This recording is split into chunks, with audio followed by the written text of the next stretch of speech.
Bonjour à toutes et à tous. J'ai lu pour vous la biographie de Bolivar, écrite par un jeune homme qui s'appelle John Lynch.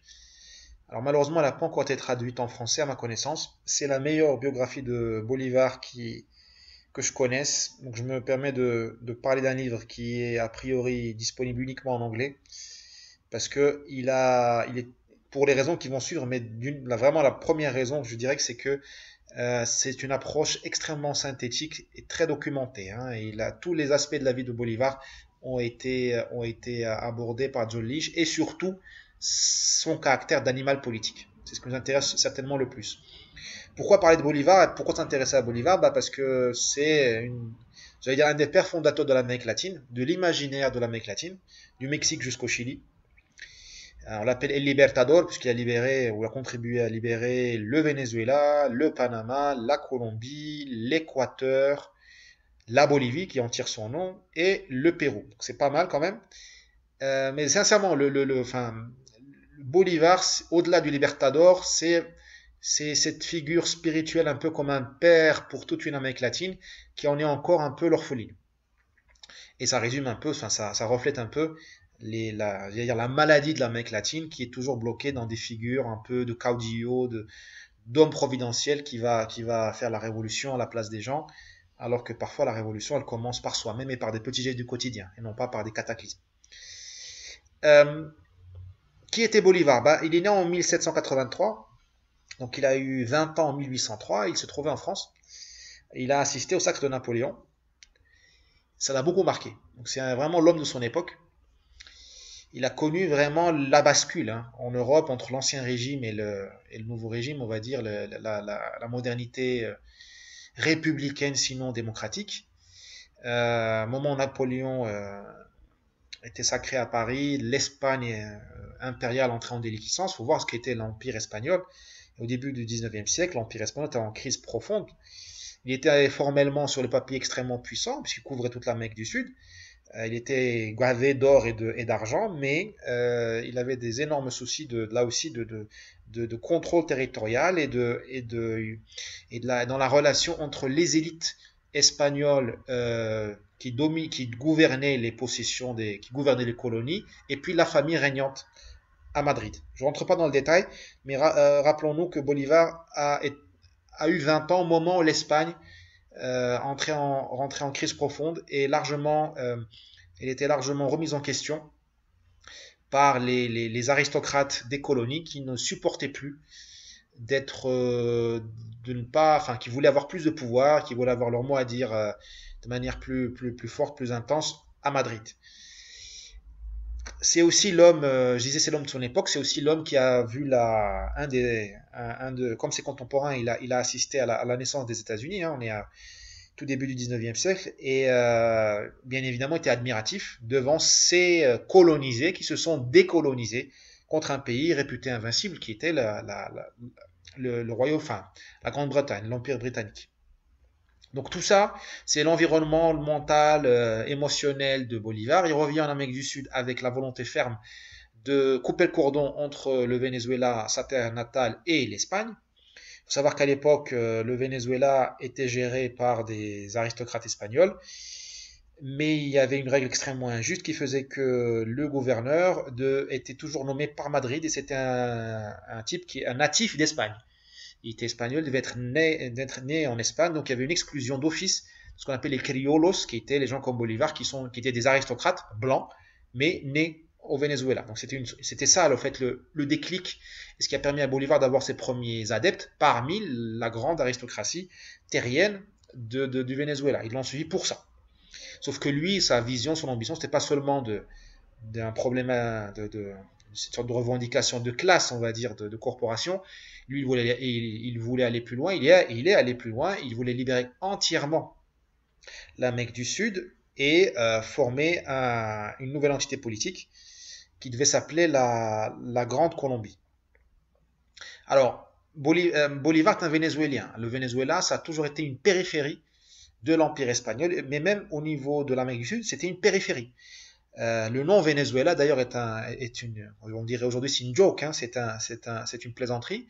Des explorateurs italiens qui ont mis les pieds en premier dans cette région, puisqu'ils ont vu des marécages assez infâmes, des marais, des canaux d'eau douce, tout ça. En arrivant sur la côte Caraïbe du Venezuela, ils ont dit c'est une petite Venise, Venezuela, ça vient de ça. C'est un diminutif de Venise, mais un diminutif dans le sens péjoratif. Les Espagnols qui ont repris juste après, eh ben, ils n'ont jamais eu d'une grande considération pour le Venezuela. Ils lui ont toujours préféré la Colombie pour plusieurs raisons. Bien évidemment, la Colombie, le Mexique, le Pérou, mais le voisin immédiat du Venezuela, c'est la Colombie, et ils l'ont toujours subordonné plus ou moins à la Colombie. D'ailleurs, la Colombie était un vice-royaume, et le Venezuela, si ma mémoire est bonne, était une capitainerie. Pourquoi? Parce que la Colombie est plus riche en termes de minerais, et en termes agricoles, et puis elle est plus élevée. Hein, c'est le pays traversé par 3 ou 4 cordillères, donc il n'y a pas de moustiques.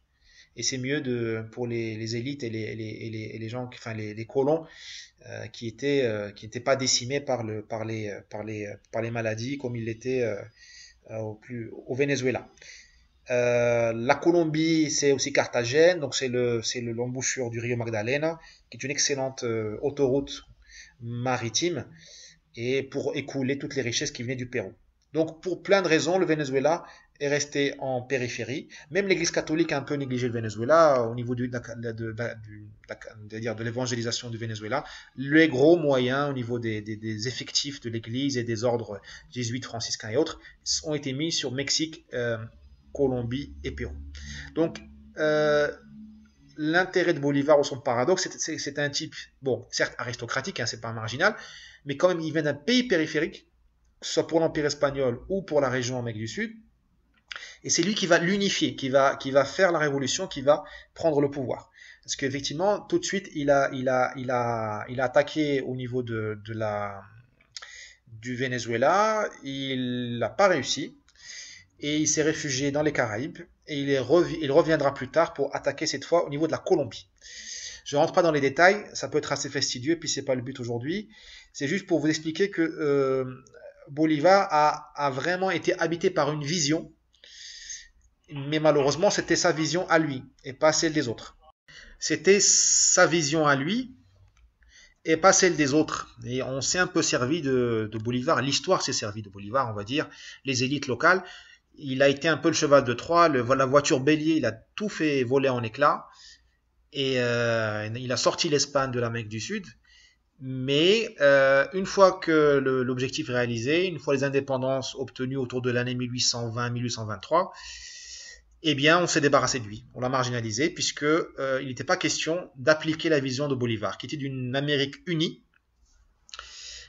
qui va de Caracas à Bogota, en passant par le Panama et descend vers Lima, avec un épicentre à Bogota pour des raisons émotionnelles, affectives chez Bolivar, et aussi parce que la ville est un barycentre au niveau des voies de communication. Encore une fois, la ville de Bogota est une ville qui est élevée. Je crois qu'elle a plus de 2000 mètres d'altitude, donc pas de moustiques, pas de malaria et autres. Et malheureusement, il ne nous appartient pas à nous de juger, hein, mais cette vision-là est tombée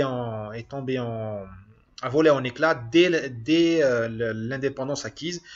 Les velléités tribales, j'allais dire non, dire régionales, les rivalités entre les différentes régions, entre les différentes régions colombiennes, entre Antioquia, la région de Medellín et le reste du pays, les problématiques les divisions territoriales entre les Vénézuéliens, entre les gens de la côte Caraïbe et les gens de la savane, les jalousies entre les Péruviens, Équatoriens et Colombiens, la rivalité entre les Vénézuéliens et les Colombiens, tout ça, ça a explosé dès l'indépendance acquise et la sortie de l'Espagne.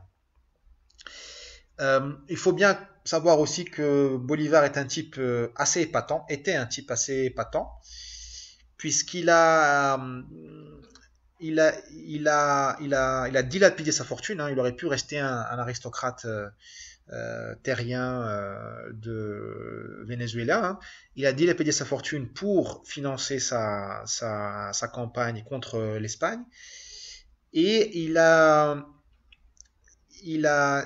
jamais voulu être une sorte de dictateur latino comme on les imagine, comme Fidel Castro ou autre, dans le sens où il a poussé très très loin la logique de la décentralisation, en ayant à l'esprit un débat très fort hein, entre est-ce qu'il faut être un royaume ou est-ce qu'il faut faire des républiques. Donc je ne déflorerai pas de livre et de toute façon c'est pas important aujourd'hui vu comme on a vu l'évolution ultérieure de l'Amérique du Sud. Enfin, moi je dirais pour vraiment se rappeler de Bolivar, enfin, pour amener avec soi deux conclusions importantes sur Bolivar, c'est que la première, c'est que c'est une figure historique qui a souvent été kidnappée par des lobbies, souvent des lobbies, on va dire, révolutionnaires de gauche. Donc là, quand on voit le Venezuela actuel, on a l'impression que Bolivar est un type d'extrême gauche. Or, moi je dirais que Bolivar est un type de droite. Même s'il a vécu au début du 19e siècle, la droite et la gauche sont des notions assez anachroniques, mais c'est certainement pas un type de gauche.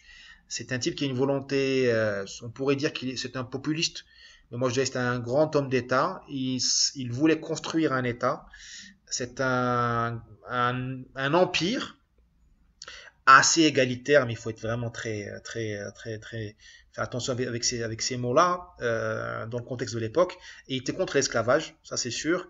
Et il avait une préoccupation raciale, dans le sens où il voulait absolument éviter une guerre entre les Noirs et les Blancs et les Métis. Ça c'est très important puisque il a vécu à Haïti, il a vu les bouleversements démographiques et raciaux à Haïti et il a vécu en Jamaïque et il a été longtemps, il a eu affaire à un concurrent qui s'appelle Beauvais et qui était un leader noir et qui a essayé de fédérer les descendants d'esclaves contre les blancs. Et Bolivar, il a laissé ça par écrit, il a dit souvent attention à une guerre civile entre blancs et noirs et métis qui serait vraiment la fin de l'Amérique du Sud et le triomphe ultérieur de l'Espagne qui aurait quitté la région, mais elle aurait vu se transformer en une sorte de terre brûlée. Ces thèmes-là sont très actuels aujourd'hui. D'une part, sa récupération par la gauche, alors que c'est un type plutôt de droite, ou disons, enfin, il n'a rien à voir avec la gauche à la droite, il est dans un autre ordre, hein, c'est un homme du 19e, réellement. Et cette préoccupation qu'il a par rapport à la concorde civile et au problème aujourd'hui on dirait de vivre ensemble, puisque des voix aujourd'hui s'éveillent en Amérique du Sud pour lire la société pour la division entre noirs, blancs et autres, un peu à l'américaine, alors que l'Amérique du Sud est un grand mélange. Et l'Amérique du Sud, à mon humble avis, n'a pas besoin d'un problème de plus, qui serait un problème aujourd'hui racial. Déjà si elle arrive à régler ses problèmes sociaux et de gouvernance, ce serait déjà un très bon début. Merci beaucoup.